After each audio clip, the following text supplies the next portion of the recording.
this going. Yeah, last time I asked not to be recorded, so we'll see how this goes. Yep, there you go. Have to be careful about what I say now and how much I thunk against the podium. Good. Well, thank you all so much for being here. It's after lunch, so we'll try to keep you interacting a little bit throughout our time and different things with that. So, home assignment, furlough, home leave, home ministry assignment. This concept is known by a lot of different names, but what we're talking about is a specific rhythm and season in a cross-cultural worker's life where they have a period where they leave their host culture, or sometimes what we call the field, and return to their home or passport culture for a limited period of time with plans to return back to the field. All right, so just so we're kind of all on the same page with what we mean by that. I'm going to call it a home assignment because that's what my organization calls it, so that's what sounds the most familiar to me right now. But I would love for you to take a minute, maybe with the person sitting near you or behind you or whatever, just when you hear the term furlough or home assignment, what comes to mind? What's your initial word or reaction or phrase or emotion? So just take a minute to do that. Maybe introduce yourself too. I'm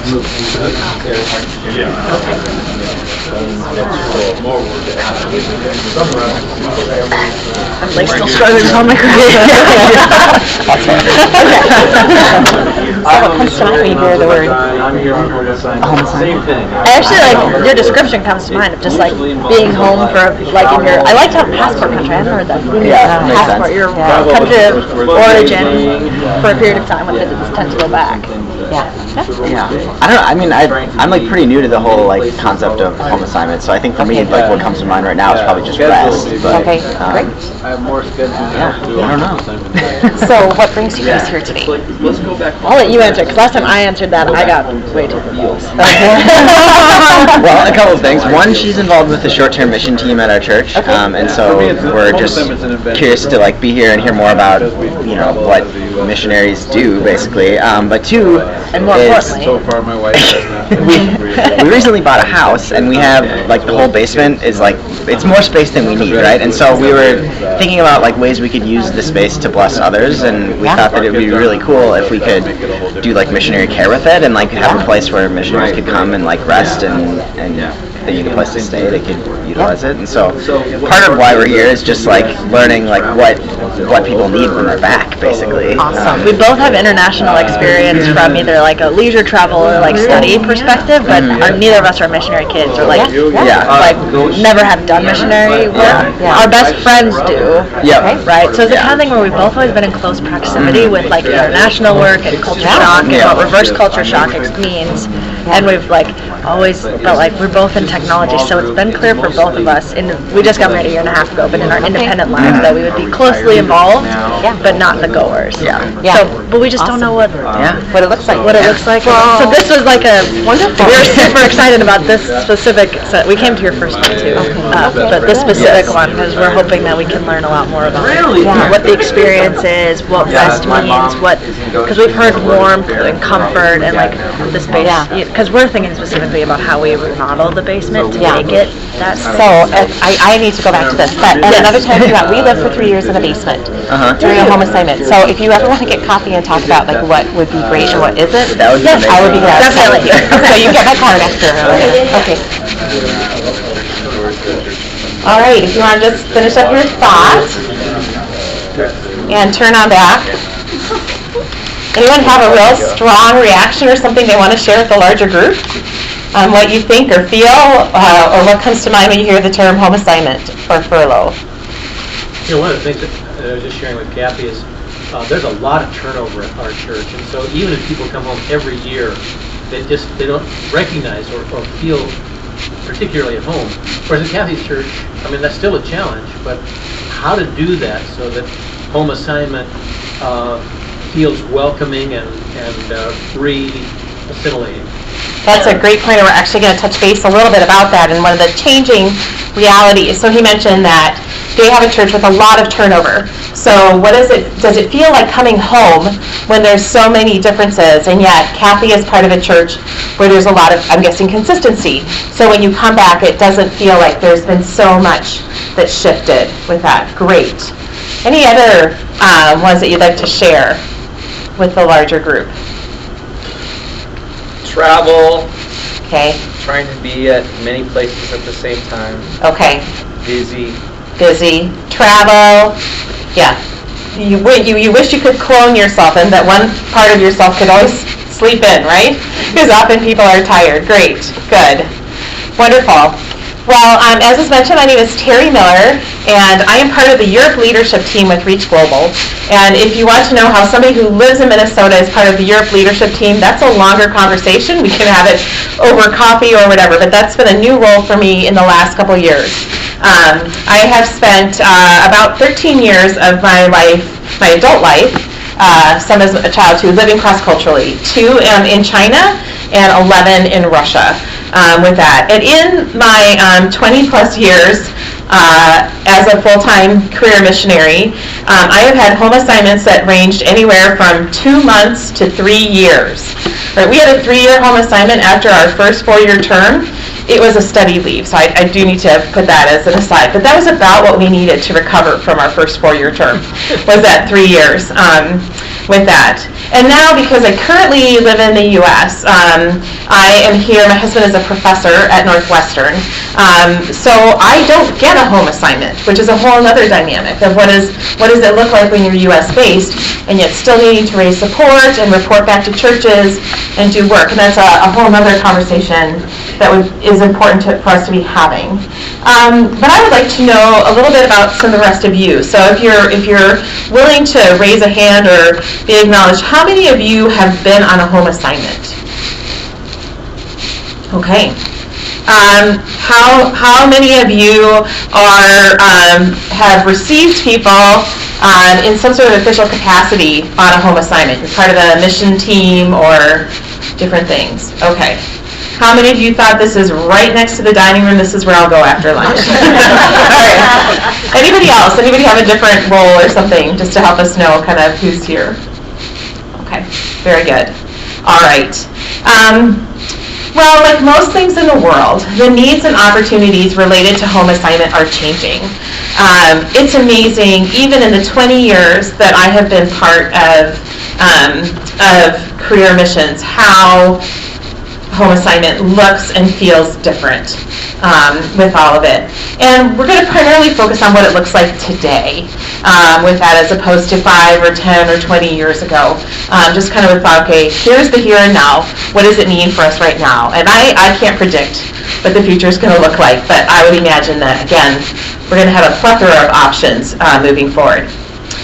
So why this presentation? Well, probably the main reason is when Patrick contacted me and said, hey, are you in town and can you present? He's like, here's the topic. I'm like, oh, here's a couple things. He's like, well, why don't you talk about all of them? So I'm like, well, maybe not all, but this was one. And I think the reality is too often this valuable tool is misused or misunderstood. So I am excited to talk about how we can grow in our effectiveness with home assignments. Now, if I had asked what comes to mind when I say the term home assignment, if I was talking, say, at our Europe division at a professional development event, I probably would have heard some audible groans. The reality is, for better or for worse, real or perceived, and this is actually one of the things that I talk to teams that are receiving new staff, I'm like, do not bias them against home assignment. Because I think we have set up people to think for missionaries and global partners that a home assignment is going to be terrible and exhausting. And it can be, but I don't think it has to be as much as it is. So I want us to dialogue about how can we be more effective in doing it, whether it's us who's doing it or people who are partnering, or even those who have leadership and oversight from a church or an agency standpoint. How do we set people up to be successful in terms of home assignments? So, sorry, you missed the welcome slide. All right, so why home assignments? Early in the modern missionary movement, it was not uncommon for missionaries to pack their belongings as they prepared to head on a ship to their destination in their own caskets. And the idea was, You ain't coming home. exactly, you ain't coming home. Yes, that they would leave and never again return to the land of their birth. There are many reasons for that. Travel was difficult, demanding. I think travel is tiring, but I can't imagine it taking a month to get to where you were serving. Granted, it probably helped with the jet lag, because you're going to the time zones a little much slower, but I would imagine they were worse for the wear than I ever am with that. And there's an expectation of sacrifice tied into that this idea that if you were called, this was part of the deal with that. In fact, there is a recent article in the Thrive newsletter, and if you're not familiar with the ministry of Thrive, it's a wonderful ministry to missionary women. And they have retreats and events and different things, but they also have a kind of a weekly news blast. And actually, as I was preparing for this one came up. I'm like, oh, this is worth reading, just a little bit of this. But Bonnie Lysich wrote a little bit about the expectations and cost tied into home assignment. So Lottie Moon, who you may or may not be aware of. If you're part of the Southern Baptists, you definitely know who Lottie Moon is. But Lottie Moon served God in China from 1873 to 1912. Soon after arriving on the field to assist her sister in the work, Lottie began to see a steady decline in her sister's physical and mental health.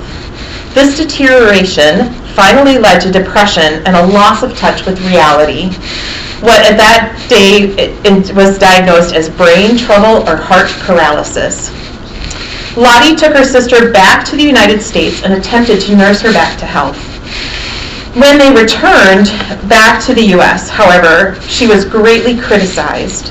Before leaving for China, Lottie had signed a contract. She was required to sign a contract stating that she would stay in China until a total breakdown of her health or death. At that time, her leadership board did not permit furloughs for any reason. Upon her return to China, Lottie observed her teammates deteriorating as they battled disease, exhaustion, mental breakdowns, and burnout. Many died on the field.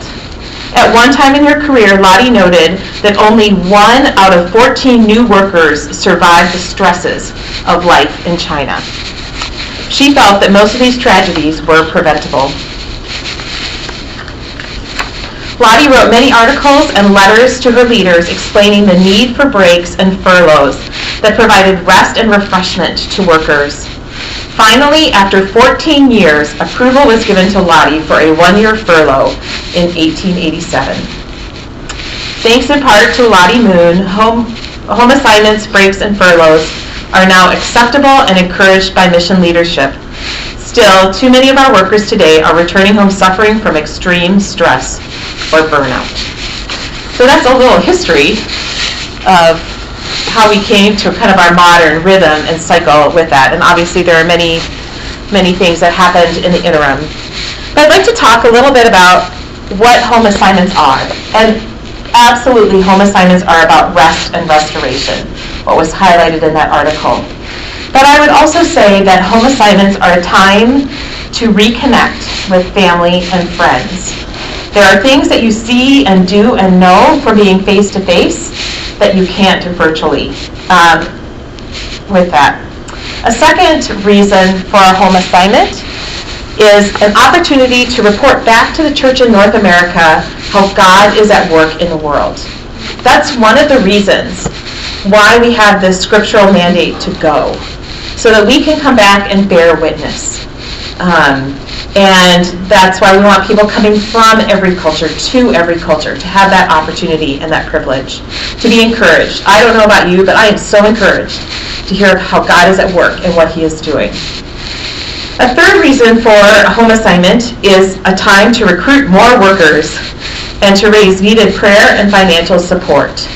And again, these are necessary. Each and every one of those things are necessary, and often it is far easier to do face-to-face than it is from afar.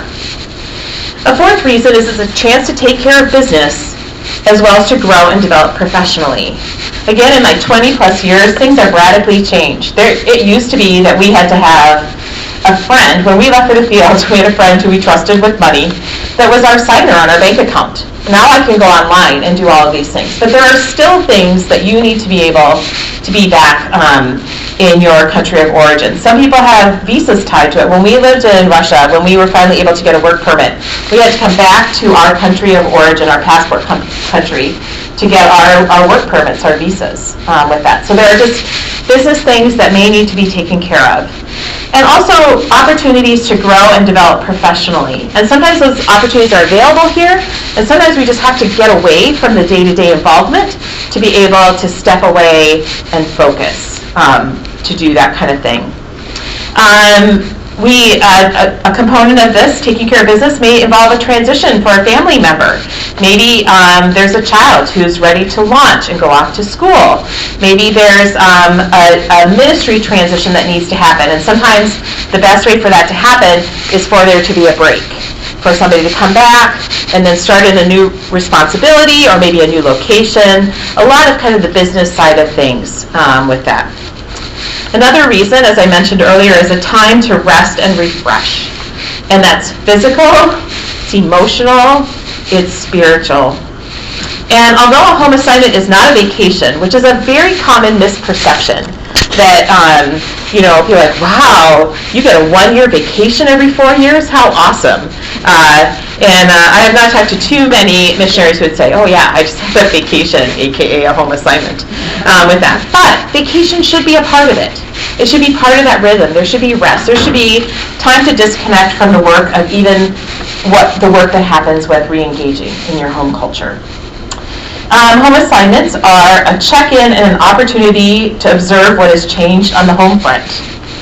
Changes in culture, changes in community, changes in family, changes in friends, changes in church. I love that you mentioned so many congregational changes.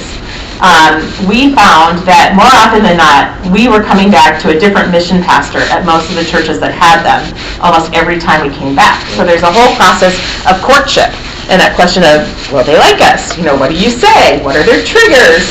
What are their passions? And you kind of never knew. So you were always hoping that maybe you knew somebody who'd been before, and you're like, okay, what do I say? Do I have to somehow say that there's a part of Russia in the 1040 window to continue to be in their favor? Or there's just all these different things because you're trying to figure out, you want this, but it's a whole new matchmaking that happens. Or maybe the congregation has changed, or a small group, or an adult congregation. There's just all these things that happen. And church is just one slice of that pie. If you think about how many changes we've had culturally in the last couple of years, if you've been away from it, you're seeing and hearing it from a different perspective, or maybe you're doing a little of this la la la la la because it's overwhelming along with everything else, or you're an outsider. You have these moments. So we came home, for those of you who are local in the Twin Cities, we came home to Moscow. We were flying when the 35W bridge collapsed. So, and that was a bridge that my husband had driven on every day for 3 years when he was doing his PhD at the U. So we came home right after that, and I can remember waking up at 3 a.m., hello jet lag, and my husband was out there watching, and he's just like this, and I'm like, what? He's like, the bridge collapsed. And so we're experiencing this, but then we come back, and we hear how people are experiencing it. It's a whole different way, and it's, by that time everybody's trying to figure out how to drive without going through the downtown corridor to get, so you experience things differently when you are away versus when you are right there. And if there's been significant transition or change in family lives or friend lives, all of those things, you need a personal check-in, time to interact, time to understand, so that you can continue to be effective in your relationships and even in how you communicate with the church in North America, with those who pray for you and give with all of that. We also do those check-ins because chances are pretty good that at some point, most if not all members of your family, if it's more than just you going, are going to be repatriating. And so you need these little fence posts to tie in. And we won't necessarily talk a lot about it today, but one of the things that I always recommend when people ask me if they have a choice, it's a huge challenge for students to have their first U.S.-based educational experience in college. So if they have not had an opportunity, like I always encourage people, if you can do it, a semester or a year in high school in the U.S. will really make a huge difference in terms of that college transition. So there's just all these things, ways that we can try to help tie in, because the repatriation is far more significant than most of us realize. And then the last component that I want to share, and not that it's the only other one, but is that home assignments are an important break from ministry and an important chance for ministry to have a break from the missionary. All right? So this is honestly one of the downsides that comes with shorter home assignments and how technologically connected we are, is that fewer and fewer people are truly stepping away from the day-to-day activity of ministry. And that's hard on them, and it's honestly, I think it is often prolonging our connectedness to projects and things. I think that things are handed over more quickly, and we moved on, or we sought new things when we had to, because we were going away for a year, and you couldn't just be on your phone 24/7 or other things with that. But there's an important disconnect that we need, as do those with whom we serve. So, other thoughts as you think about components or pieces of a home assignment that come to mind? Yeah? Can I just ask you, is home assignment something that you're required to do, or that you choose to do alone? Okay, that's a great question. So our organization requires that we have home assignment if you're based outside of the country, but I don't know that we enforce it. We do if people don't have enough money in their accounts. But what we recommend is up to 25% of your time on the field should be spent. You can take up to 25% of the time that you spend on the field back on home assignment. So we have a wide range of how people do that. There probably are some organizations that don't require it. There are missionaries who will flaunt, I haven't been on a home assignment in 18 years, like it's a badge of honor. And often the people around them are saying, yes, you haven't. Like maybe you should. So there is something about healthy rhythms that is significant. Most organizations that have people working cross-culturally will do that. I have a ascending church that requires that I show up at least once every 4 years for their missions week. So in some way, shape, or form, that's, they at least want you out of the country. Hopefully it'll be part of a regular rhythm. So, yeah, great question. That was up to 25%? Up to 25%, right. So if someone, for example, there is a child being born or whatever, and you choose to come back to the United States for some reason, is that considered a home assignment? Would it be part of home? So the question was, if a child is being born, is that considered a home assignment? It depends on the situation. There are all kinds of organizations that have different policies.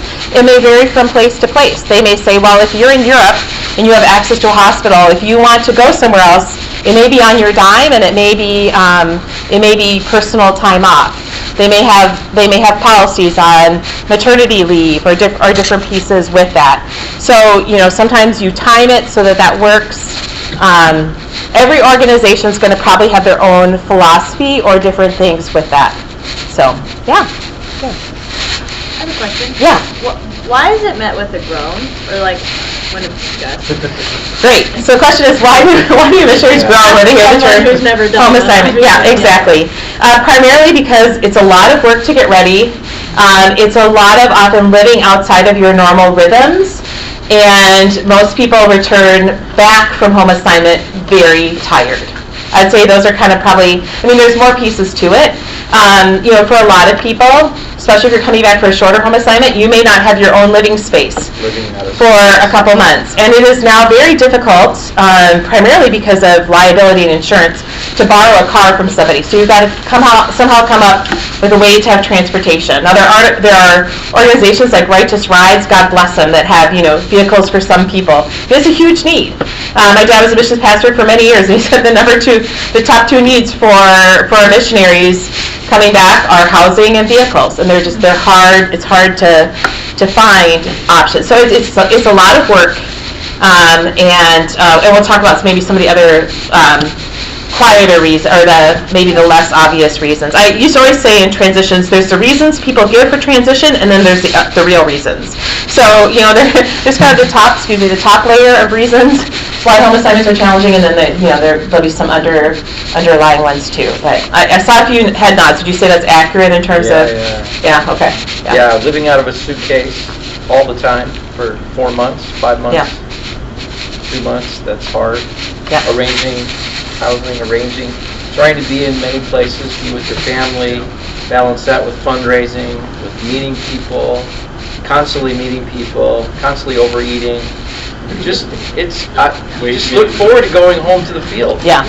It's just hard. You crave normalcy. So, and at the end I'll read an article, a great little thing that somebody wrote about what is a home assignment, and it covers just a lot of these things that your year is consumed with. You had your hand up. Yeah, I think the number one reason for having problems with home assignment is kids. Your kids hate it, for the most part. Yeah, and it all depends. I actually wrote an article a number of years ago about the Disneyland effect of home assignment. So some kids think it's paradise, especially if they have grandparents who feel guilty about the fact that their kids live on the fields. So, and so then when their kids come to college, they're like, what? We don't get to go to an amusement park every week and have sugar cereal and everything else. So you can have kind of the extremes depending on the age. But yes, you have for every kid that's like, woohoo, you have a kid that's like, I can't believe we're going to a new church this week. I don't know anybody. If they make me say hello in whatever language I'm speaking again, or whatever, I'm gonna have a hissy fit or something like that. So there's a lot of things with that. It's really important that the churches at home don't expect a lot from missionary kids, and you can make spectacles of the kids by trying to be special with them. Yeah. It's really, really important. Yeah, absolutely. And we're going to talk a little bit more about that in terms of understanding each and every, if you have a household of more than one, each and every one of them needs something different from a home assignment and dreads something different for a home assignment. And it's easy for those who receive as well as for even us as a family to think, okay, what do I need? And so I would come home and I'd be like, oh, I can't wait to do this. And my husband's thinking, oh, if I have to do that for 3 months, just shoot me now. And I'm thinking, I don't want to go to half-price books every other night while I'm in the U.S. looking for books. I want to have coffee with people. So everybody has different things with that. So I love this. This gentleman, Ed Compion from Shepherd's Staff, I liked how he said these are the components. And, I'm guessing he's a pastor because they all begin with R. But, we're looking at, home assignment is a time to reconnect. There's all kinds of ways and all kinds of people with whom we want to reconnect. It's a time for renewal. And again, an encouragement, and as we talk about this on both sides a little bit more, what do you need to be renewed and restored?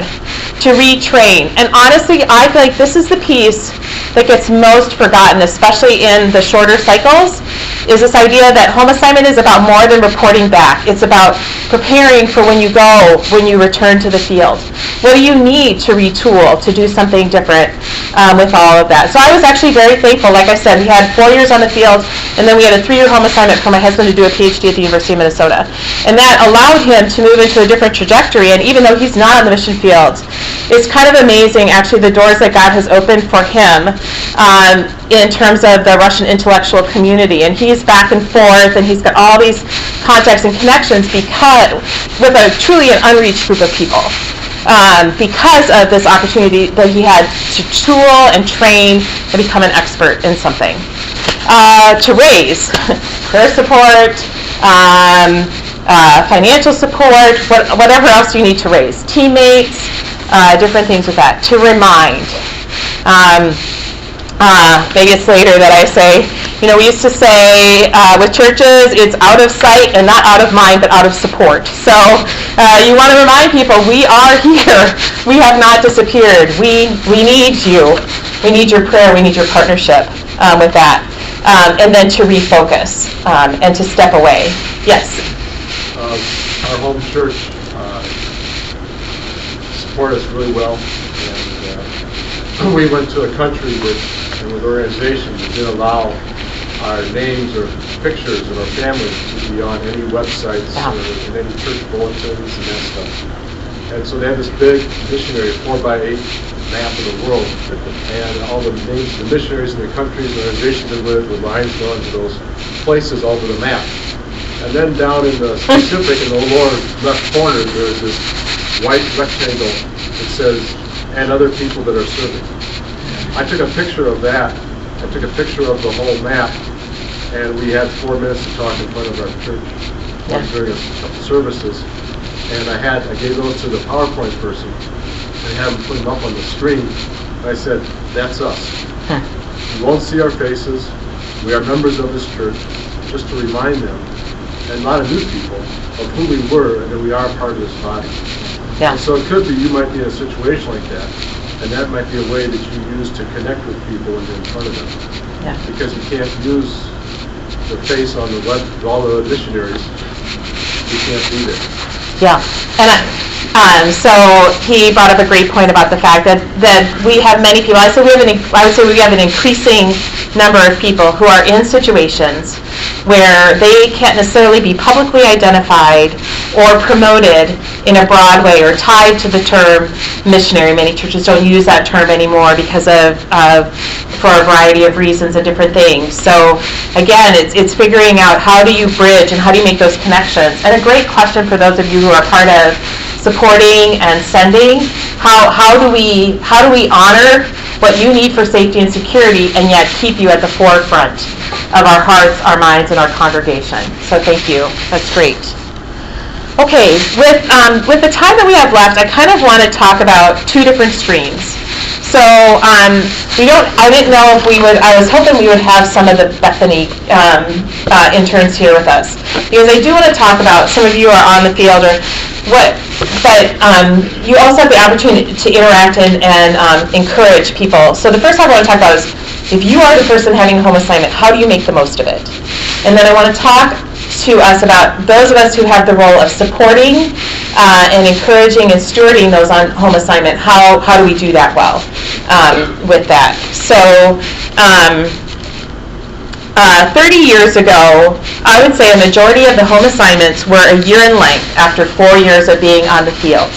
And chances were pretty good that during those 4 years on the field, people had not returned to their passport culture, their sending base during those 4 years. We have a hard time now, I would say, in Europe, where I work, finding people who even go more than a year without going back to their home culture. And a lot of what I work on at work right now is the first 4 years on the field. And we are seeing delays in how long it's taking people to get over hurdles and humps, because they keep circling back. They keep coming back for weddings and funerals and bar mitzvahs. It's just everything. There's just more and more that people are coming back. That has a lot of implications. But as I said, now we see a broader range. And I would say that typically a home assignment is now 2 to 3 months in length, every year to 2. And there are a lot of reasons for it. One is airfare is proportionately less expensive than it was in the past. My family lived in South Africa when I was a kid. My dad was there for business. And he bought a ticket from Minneapolis to Johannesburg, which is the same route we flew. Now, granted, you can now fly over Africa, which you couldn't in 1973 when we were going there. So it's a faster trip, which doesn't feel like it when you're on there. But the sticker price was the same 2 years ago as it was in 1973. So it gives you an idea, proportionately. Now, salaries are not the same. So it's less expensive relatively. It doesn't seem like a luxury to buy an international plane ticket in the same way that it did 30, 50 years ago. So we don't roll over in our graves, or we're not as shocked when people make trips back and forth more often. Home assignments are shorter because families with school-age children are less likely to want to disrupt schooling, whether they're in international schools, national schools, whatever that cycle is. Families want to keep their children within those same networks. And if they're at national schools, it's pretty hard to step away from a year and then be able to reintegrate, especially if it's in another language. I mentioned earlier that churches have higher pastoral turnover and shorter attention spans. So if you want to stay connected, and I would say that churches are more likely to just completely shift their mission-giving focus more regularly than they used to 20, 30 years ago. And then it's harder to disconnect, and it feels disruptive to uproot for a year, as well as just logistically really hard. If you have to move out of your apartment and sell your car and get rid of your pet and everything else, it's hard to think about doing that for a year or every 4 years. So it's easier to say, well, for 2 months, I'll sleep on people's pull-out couches and we'll go back to what was with that. And I just want to say, I don't think there's a magic length of home assignment. And the key is to be aware that there are pros and cons to every option that you choose, and to really be thinking about them and just weigh, is this the right thing for us? And to think about, what do we need at this season? And that it might look different from time to time. And so to think flexibly and to give people flexibility as you can. So I actually like our organization's commitment to say, what do you need? You've got a range of options. You figure out what's best in dialogue with your leader. Okay, so a couple things to make the most of a home assignment. The first is to plan ahead. I really encourage people that at least 6 months out that they have a pretty clear idea of what they're going to be doing. And when I tell that to most missionaries, they're like, what? But the more that people plan ahead, the better and more restful their experience will be. So kind of putting together an outline. Where do you want to go? What do you want to do? That's when you start to reach out to churches and say, hey, can we come in? Try to get a rough schedule with that. That's when you probably need to start. I mean, I don't know what it's like for you, but when I'm at the dentist, before I walk out the door, I've got my next 6-month checkup planned. So just you getting appointments on the calendars. And even to start planning presentations, because those last couple weeks before you leave for home assignment are chaos. Often they're tied into like a school year ending and all the different things with that. There are people maybe who are leaving the field that aren't coming back, so there's goodbye events.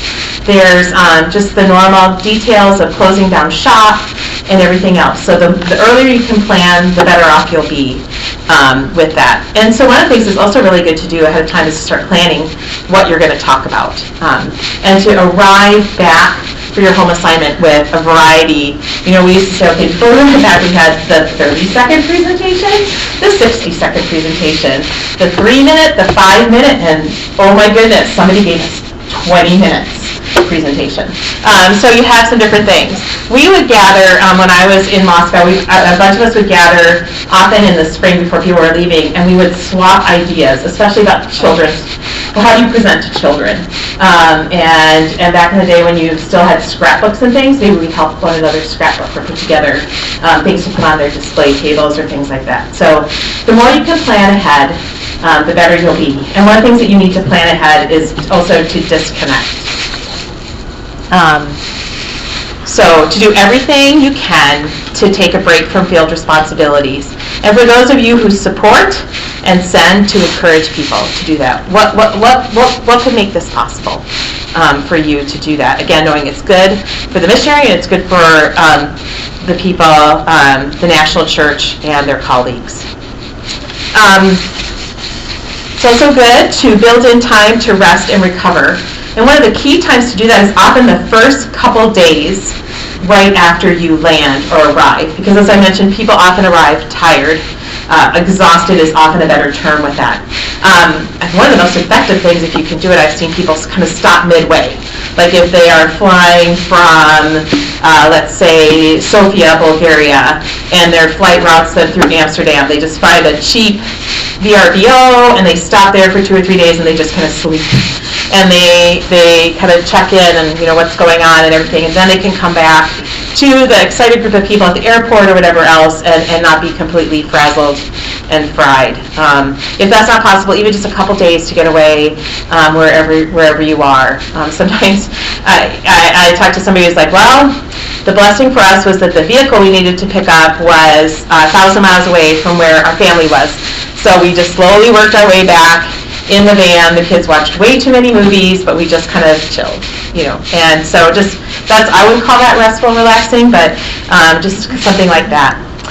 Other rest and recovery, an official debriefing is so crucial. Every 4 years, I'd say minimum. And honestly, probably the best are ones that happen outside of your organization. Your organization is going to want to talk to you and they're going to want to debrief you, but you need somebody outside of your organization to do that. There are organizations like MTI and others who do debriefing. And you don't want to do that right away. You don't want to land and go to debriefing.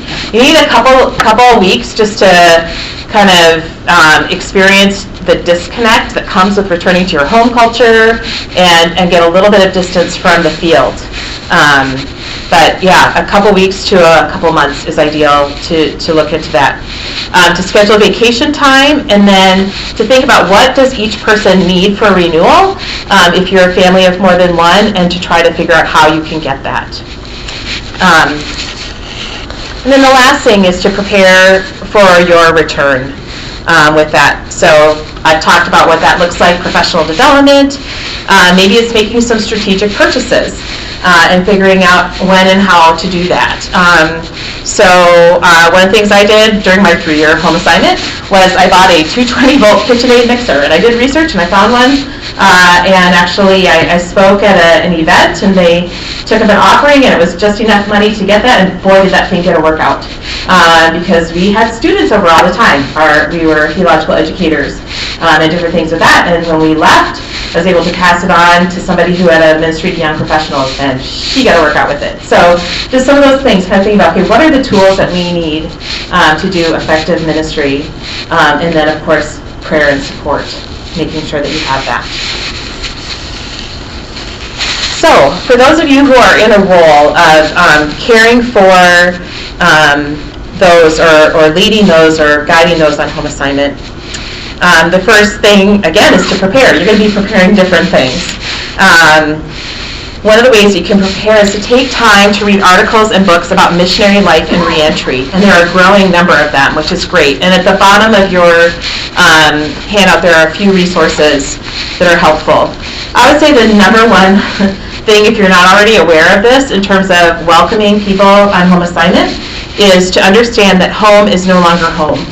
And what that means. I would say the thing that twists so many people up in knots is when people are like, welcome home! And it's like, I don't even know what that means. And if your kids have lived their whole life somewhere else, like, this is not home. Home is, so understanding a little bit of what it feels like to do this back and forth can be invaluable. Review prayer letters and correspondence to update yourself on what's going on. Ask and survey the missionary, especially if you're part of a care team, what do they need and how can you be of help? On the back of your handout, this is something that I helped develop for one of my sending churches. And so this is something that church sent out to all their people, and they included in their annual evaluation. They said, if you're coming on a home assignment this year, would you take a few minutes to fill this out? And let us know what we need. But it was also a way for them, accountability, to say, are you thinking about what you're going to do and how to make the most of it? So feel free to utilize that if you wish. But some of that you're asking because we really do want to seek to meet tangible needs. I've talked about transportation and housing. Some amount of privacy in housing, as well as access to a vehicle that gives people freedom to come and go, are two of the biggest gifts. that you can provide for people. And I would say, if you have a missionary that's here for a short time and they're going to be sharing space with people, even to offer to pay for them, like to be in a hotel for a couple nights or a couple weeks, or if they're traveling all the time, just to say, hey, I want to make sure that at least once a month you have a couple nights where it's just you or just your, and if it's a family, you're not in the same room, so you just have a little time, a little privacy. It's really important for people. There are a lot of other needs as well. Everything from helping to stock a kitchen to gift cards to help offset the cost of road trips when they're visiting supporters. Help with buying items that they might need to return to the field. Babysitting for young parents who might be at a date night or are off on speaking engagements. Winter gear for those who live in the tropics. Sporting equipment for maybe kids who are home for a season. They want to try a sport, but they're not going to do ice hockey in Sri Lanka. So you can loan them the equipment so that mom and dad don't have to fork out $1,000 or something. A cabin or a vacation offering. There's lots of tangible ways that you can be of help. And sometimes even coming up with a list of things. People may need to see a lawyer. They may see a dentist. Or we came back for that famous home assignment. I was 7 months pregnant with twins. First pregnancy, I was over 30 years old, so I was high risk. Nobody would take me because of that. From a liability perspective. So I said, hey, this is a need. And somebody from the church who worked with somebody actually at a high-risk pregnancy clinic said, hey, here's the deal. And they're like, I'll take her.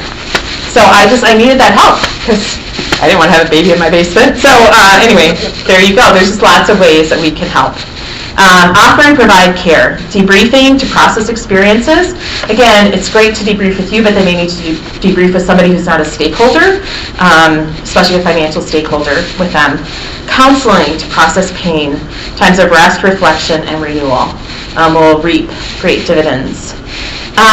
Then the next thing we want to think about is how we support and care is to engage the whole family. And I want to again focus, somebody mentioned MKs and kids. Finding ways to connect with them. If you have MKs who are visiting your church for the week, it's a great question to ask the parents, would they like to have a host, somebody to go with them to class? It's really hard to walk in and not know anybody. Opportunities to attend camps and events and youth activities. One of the great gifts that our sending church gave to us when we would come back on home assignment would say, anything you want to do at the church, we will pay for. And they saw it as a win-win. They said, here's the deal. We hope that it will encourage and refresh you, but it also has you interacting with people in our congregation, and we want them to know what God's doing in the world. And that was a great gift, especially because that was one of my big culture shocks coming back. I'm like, you have to pay for everything at church now. When I was growing up, it was like, maybe you paid for one or two things, but it just was a different culture, and now we pay for so much more at church. So the idea of having to come up with all that money was overwhelming. Maybe a shopping trip to help a teen just get some things that they might want or need and may not feel like they have the money. Maybe even a trip with a cool college kid to say, hey, here's what's in style, or different things that you can think about. What might that MK need? And with that, and this is my next point, to suspend expectations of the missionary and of their and of family members. Everyone has expectations coming into a home assignment. We spend a lot of time with our new staff talking about expectations because everybody comes with expectations, and when we fall short, this is where we often run into the biggest issues and challenges. There's an excitement that comes with reunions, with this idea, they're coming back. We're excited, they're excited. As I said, most people begin exhausted, so time to adjust, rest, and grieve. There's always grief in these transitions, even if they're short-term ones, and process is important. I would say one of the things actually that didn't include this, but that you could do to prepare is really familiarize yourself with grief and stages of grief. And I facilitate a retreat for our staff that are new to the field, long-term staff that have been on the field between 6 months and 3 years. And we have started incorporating more and more time talking about grief. And it is amazing, the grief that people are going through and often don't know how to process it. And we think about it with death, but the reality is that the stages of grief are very similar, and we need help processing and thinking about those. Some people come back, they just can't wait to jump in. Some will feel overwhelmed. Some people can't wait to network and meet new people. Some people need someone to help them with that. So it's hey, I'd love to introduce you to some people in my small group. I'd love to take you out for breakfast and kind of platform you to get to know some other people. And not every member of the family is going to react in the same way. So grace for every member is important. One of the articles that's mentioned here that is a very powerful article to read is written by Michelle Phoenix, and it's called How to Take the Hypocrisy Out of Home Assignment. And it's actually specifically written to missionary parents about what it's like for their kids, what they hear versus what they see in real life. And just to understand that for kids, they feel this enormous pressure. If mom and dad don't raise the money, I don't get to go back to school with my friends. Or if I say something, what does that mean? Or if I have needs and we have to go to counseling, am I blowing it for my family? Or consequences that most kids aren't necessarily wrestling with and understanding. Yeah.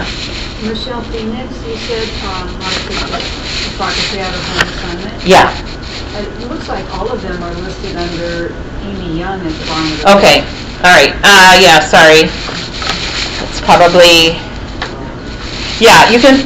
okay. Those are all in the Life Overseas blog, so you can access it there. The next one is the Looming Transitions. Yes, there's...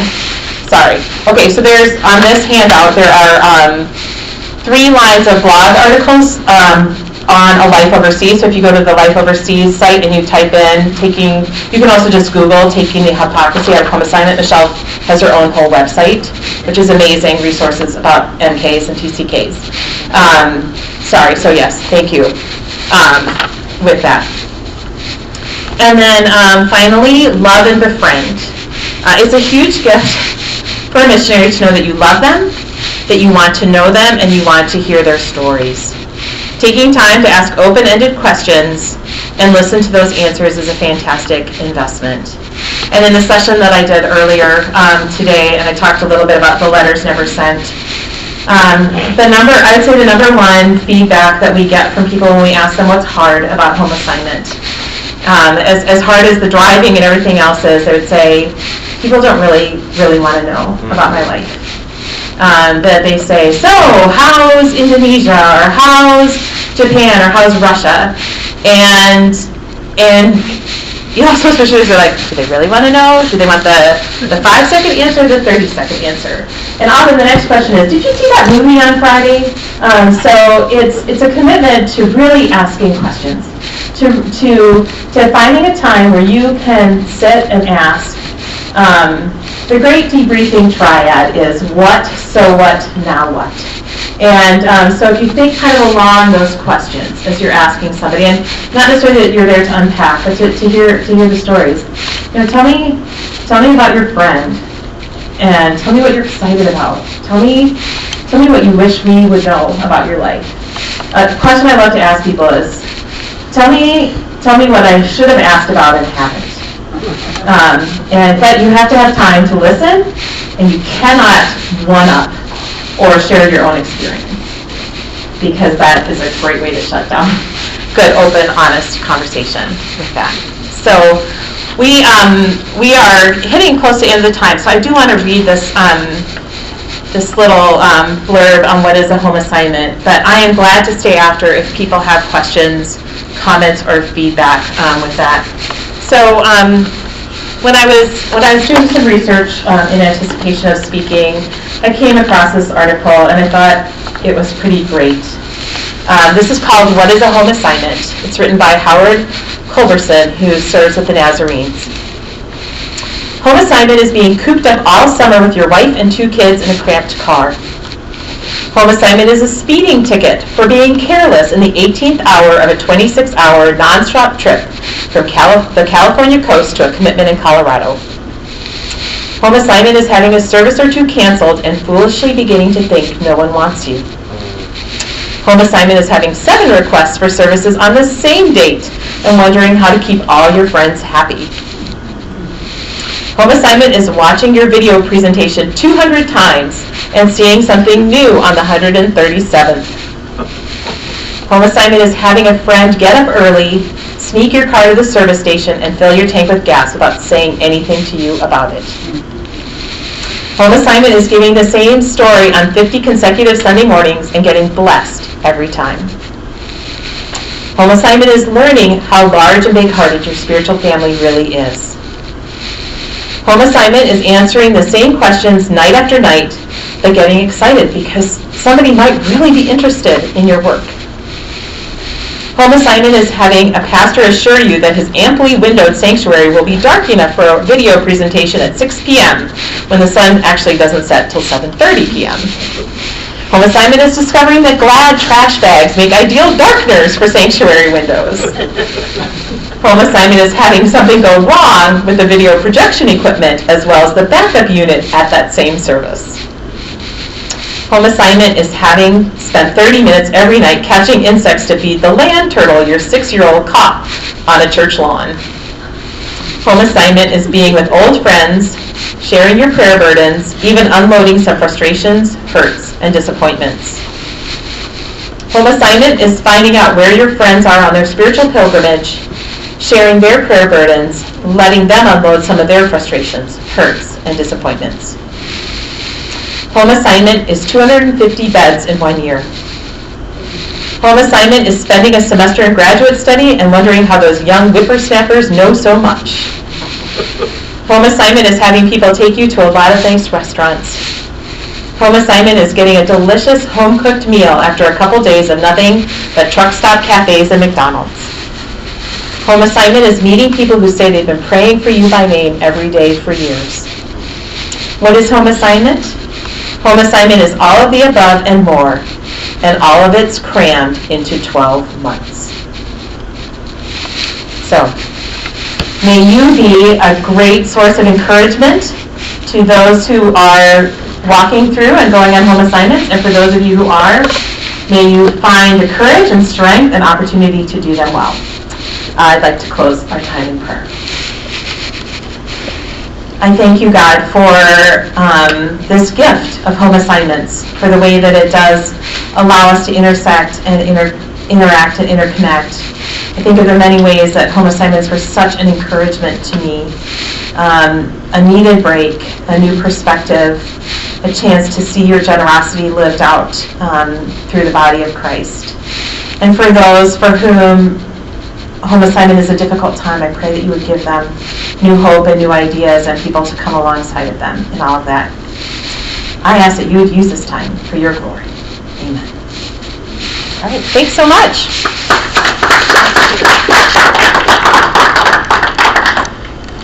And if you want to know more or interact or whatever, I do have cards up front. So.